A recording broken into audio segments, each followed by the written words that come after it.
অসমৰ ঐতিহ্যমণ্ডিত মাজুলী এতিয়া সংকটত। মাজুলী হৈছে বিশ্বৰ সৰ্ববৃহৎ বসতিপূৰ্ণ নদীদ্বীপ। 2016 চনত ই ভাৰতৰ প্ৰথমখন নদীদ্বীপ জিলা হিচাপে পৰিগণিত হোৱাৰ ইতিহাস ৰচনা কৰে।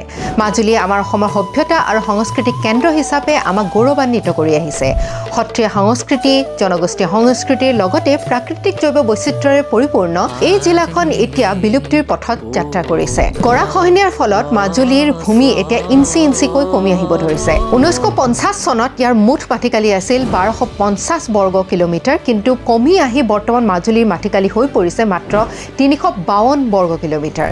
স্বাধীনতাৰ পিছত 800 বৰ্গ কিলোমিটাৰতকৈ অধিক ভূমি আমি গৰাখহনীয়াৰ ফলত হেৰুৱাবলগীয়া হৈছে। 2 বৰ্গ কিলোমিটাৰ মান প্ৰতি বছৰে মাজুলী সংকীৰ্ণ হৈ আহিছে।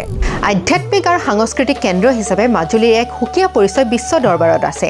ইয়াত 20খনৰো অধিক সত্ৰ বৰ্তমান আছে, কিন্তু এটা সময়ত 60খনৰো অধিক সত্ৰ ইয়াতে আছিলে, য'ত আমাৰ সত্ৰীয়া নৃত্য নাট্যক সজীৱ কৰি ৰখাৰ প্ৰয়াস কৰাৰ লগতে পাণ্ডুলিপি আৰু আমাৰ ঐতিহ্যৰ লগত জড়িত বিভিন্ন সামগ্ৰী সংৰক্ষণৰ কেন্দ্ৰ হিচাপেও ই উল্লেখনীয় হৈ পৰে।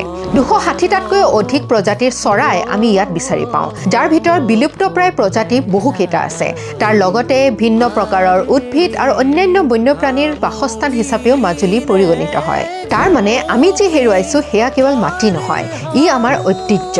মাজুলী হৈছে অসমৰ কলা সংস্কৃতিৰ এক জীয়া সংগ্ৰহালয়।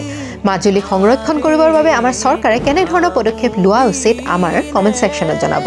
আৰু অসমৰ জনসাধাৰণে যাতে এই বিষয়ে অৱগত হয় তাৰ বাবে ভিডিঅ'টো যিমান পাৰে শ্বেয়াৰ কৰিব। ধন্যবাদ।